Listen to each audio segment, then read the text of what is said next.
Hey everybody, welcome back to Recoil Therapy. We've got our Stevens favorite back from our local gunsmith Dave, and he's done some work to it. And we're at the point now where it's time to package this bad boy up and ship it off to Al Springer in Moore, Montana for metal finishing. And Al is going to have one of his associates take care of relining the barrel of this rifle. They're going to drill it out, put a barrel liner in there, and refinish the whole thing to where it's brand new and nobody can even tell that it's been relined, because this it's pitted pretty badly, right? This is one of those 22s that never had to be cleaned. Yeah, right. Yeah, guess what? We get to reline it now, right? So anyway, basically in a nutshell, what's been done so far is that we've got the wood fitted to the action, to the wrist back here, and we got the forearm fitted. And it's all been glass bedded, the whole thing, stem to stern. We got glass bedding all around the wrist here, and that really helps with splitting on these old stocks. They always kind of have a tendency to split, so we want to prevent that. What we want is for this thing to be in circulation for another 100 years, easily at least, right? Because the more guns, the better, right? And of course, up here, it's fully glass bedded too, and by the time we're going to get done with, we're going to do the wood finishing here in the shop. I'm going to do that, and the metal work Al is going to do. And we've also got our new butt cap fixed on here. So the fit and finish right now is all real good. It's just that we need final sanding and final finish on the wood, and we need our metal finishing done, and we need the barrel relined. And then we're going to get some replacement parts. For this Stevens action. You can get replacement parts for this place called CPA Rifles in Pennsylvania, owned by the Shuttleworths. Great people to work with. They specialize in the Stevens. They have all the replacement parts we need to turn this thing into a brand new rifle. So come on in here real fast and I'll give you a close-up of what we're looking at. Alright, so we're looking at the top of the rifle here, and I can bring you in. This screw is not entirely buggered up, but it's got a little bit of buggering going on. Al's pretty good with these screws. We're going to get that fixed to where it looks brand new. And this rifle's got some scarf marks on it. It's got a pretty well a brown patina overall. And I just want you to we're lacking a sight elevator on here. I want to kind of show you the barrel. There's a little bit of surface pitting on it. It's not real bad. There's some, and we're going to get rid of that. There's a whole bunch of scratches up here right behind this front sight that I want to be rid of. I want that to look brand new. And you know, another thing is that this front sight right here is a little silver blade. And I really like those little silver blade front sights. I want to see if Al can get me a better looking silver blade in there, basically. So again, here we coming down the rifle. And there we go. We're down to the buttstock now, and you can kind of see that thing's fitted really nice. That's going to look real good when it's done. This wood's got a fair amount of figure to it too. That's not bad for pretty much a budget grade set of wood. So let's take it and turn it over and have a look at the other side. So the underside of the rifle's kind of showing us the same sort of story as the top side. That screw head is, could be better. And there's a bunch of scratches and scarf marks on this wood. And there's our serial number on there. I'm not sure. I've found out that these numbers and letters on Stevens rifles don't really mean anything. The numbers are all out of order. After researching it, I'm not exactly sure why they put serial numbers on guns at all, frankly. Here's our action. And when we half cock the hammer or full cock it, the action just basically flops. Again, we got a little bit of buggering going on with our takedown screw right here. Now, this forearm did not come with a brass escutcheon in there. Dave built that for me. Dave turned an escutcheon out of some brass stock and set that screw in there. But he did finish this wood. And the bottom side of the barrel's got some pitting on it too. It's basically, it's browned out. When you get down to the muzzle end down here, I don't know if you can see that silver ring. It's got kind of a lip. Al's going to take that all out. This thing may have been, somebody may have used this rifle for a walking stick, for all I can tell. But that's all going to come out. This is all going to be polished out. It's going to look like brand new. So let's take the wood off of it and have a look at the wood pieces. All right, so we're looking at our forearm here, and I've got a bit that fits it. I'm kind of not liking this screw sitting so far into that escutcheon. I may get this escutcheon replaced, actually, with, I may have Dave cut me a different one that'll hold the, I want the screw head to fit a bit more like, say, that when it's done. I want it to kind of look like that. And that screw head needs to be cleaned up too. I'm sure that Al's going to take care of that because he'll be re-bluing all these screws. So when we pull this off, now this is our new wood, right, that we got, and Dave's fitted it and sanded and done the rough sanding. And inside here, what I want you to see is that the whole inside of this thing is Acker glass from one end to the other. There is no exposed wood in here anymore. And the edge of the Acker glass is just really super thin. Even in the thickest spots, it's maybe 2 sheets of paper thick. So by the time I get done putting the new oil finish on here, it's going to be indistinguishable. I mean, you'll have to get a magnifying glass to find it. But the interior is completely protected from any kind of moisture or contaminants or, you know, whatever. And hopefully we want the whole thing to come out as durable as possible, right? And under here on the old original barrel, now underneath you can see a good amount of the original bluing is still sitting there. And so anyway, let's put that aside because we're not going to put that, that's not going back on the rifle. We're going to ship this rifle off to be mailed in. So I'm going to reset my camera and show you guys the buttstock. Alright, so I've got another screw bit here which fits these buttstock screws. And again, a couple of these guys are a little buggered up. They're going to need to have their screw heads kind of fixed up or maybe just be replaced. I'll leave that up to Al Springer. He's the best one to figure that out. So we'll pull this screw out of here. And these are these old kind of wood screws. They have that sort of, that old profile. That was from way back in the day. Now I'm going to rotate this rifle real quick so I can get to the other screw pretty easily. There we go.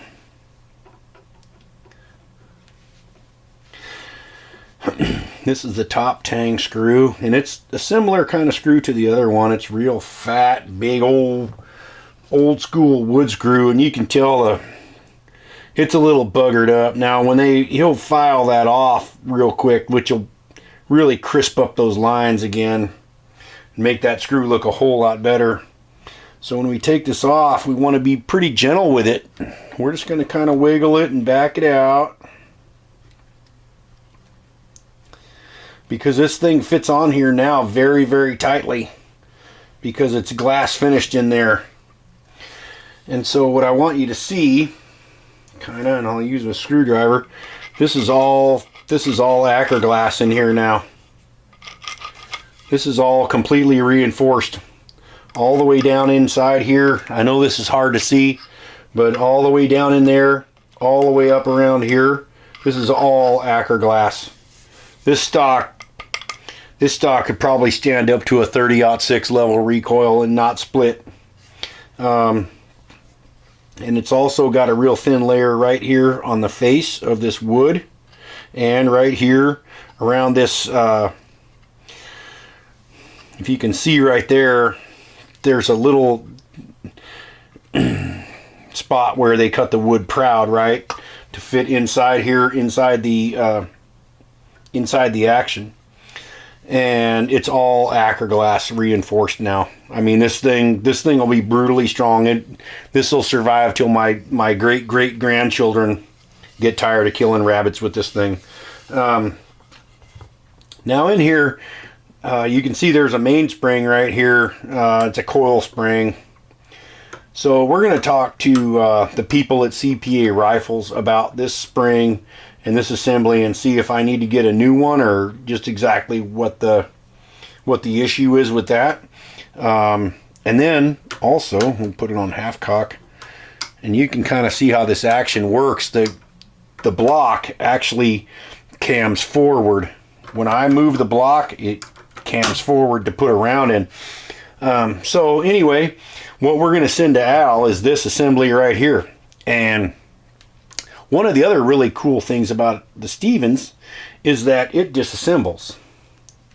And what I want to do is use a wide screw tip now to fit in that big groove. We'll take the screw loose. This screw is going to get redone.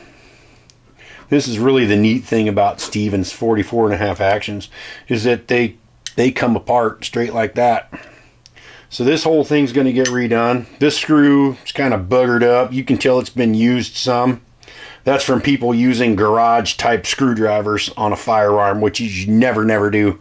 Use a hollow ground screwdriver, and by hollow ground it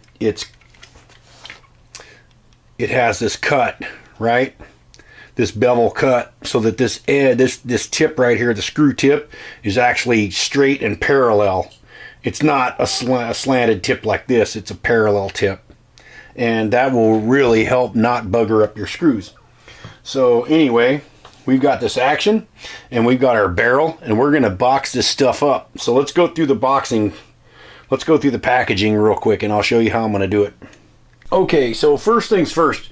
I've got 3 screws that I pulled out of this rifle, and I want Al to work on these screws and refinish them, right? But I don't want them getting lost in the mail. So here's a pretty cool way I've found out how to do it. So what I'm going to do is take a big old piece of packaging tape and put the screws on just a regular white 3x5 card, and I'm going to squeeze this tape down around them. And I'm just taping them to the card, plain and simple. Pack it in there real tight. Make sure that all this tape is mashed down, and this way they don't get lost, right? It's easy to see this. These things aren't going to fall out. They're not going to get lost in the foam packaging, none of that, right? So there's step number 1. Step number 2 is I'm going to go ahead and put this action back together and ship it as one piece. So I'm just going to kind of screw this little guy back together here. It doesn't have to be tight. It doesn't have to be, you know, I'm not going to be shooting it right now. Just good enough to hold. That's all I need. Right? So next thing we're going to do is wrap this bad boy in a towel and put it in the tube. Alright, so what I've got here right now is I've got an old towel. And as luck would have it, it's just about the same length as the metal parts of the rifle end to end. And what I'm going to do is I'm just going to take it and I'm just going to roll this stuff up. Right? Just rolling it up end to end. Because I want this thing to be padded. I'm paying good money to finish it. I want it lasting a long time. I don't want any damage happening. So we're going to wrap it up pretty good and tight, just like this. And what I'm going to do is I'm going to take a little more packaging tape, piece about yay long, and I'm going to go all the way around in the middle. Next thing I'm going to do is make sure I cap up the end real good. Don't want it flopping out. And I'm going to cap up the other end.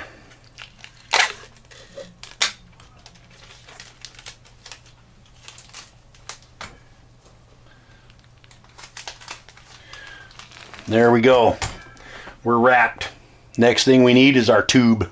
Alright, so I've got my wrapped up rifle, and I've got this piece of 4-inch PVC pipe, and I've used this to ship guns before back and forth between me and Al, and I've got one end taped up and glued up really hard down here, and then the other end I have open, and down inside there, I know you can't see it, but down inside there is a whole big wad of foam down on this end of the tube.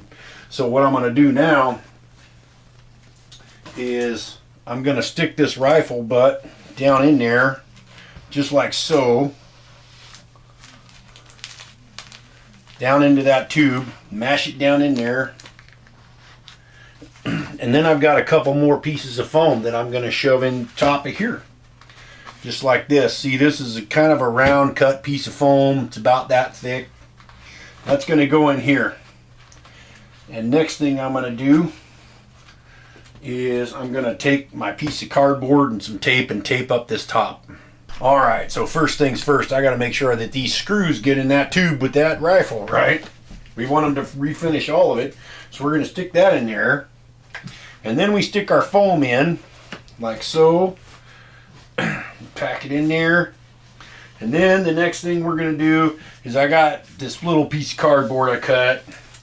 It's a reasonable facsimile of a round cut, I guess. And then I have the other piece of cardboard that I keep with this tube, and it goes right there.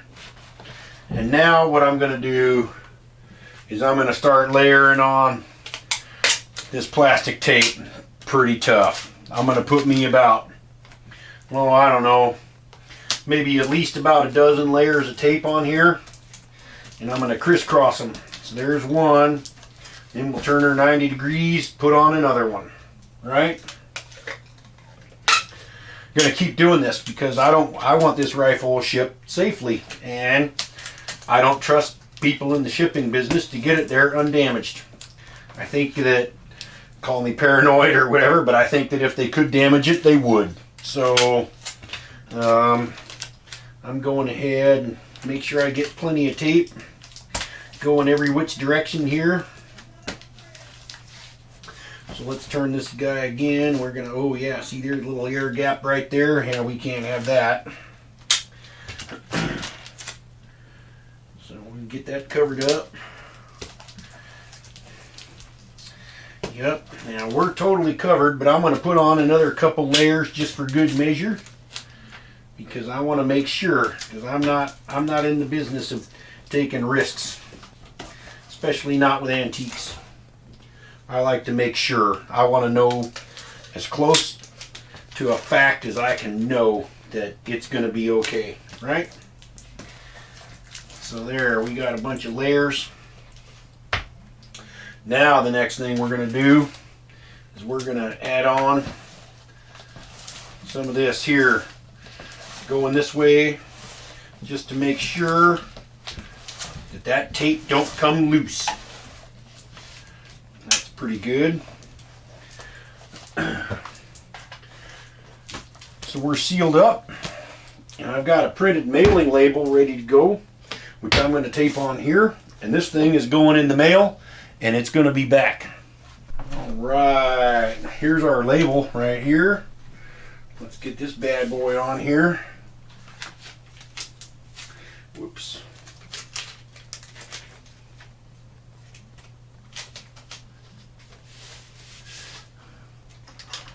Sweet.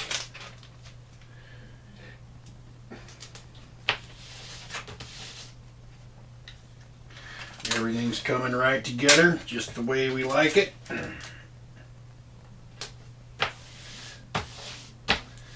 Let's get this guy up here.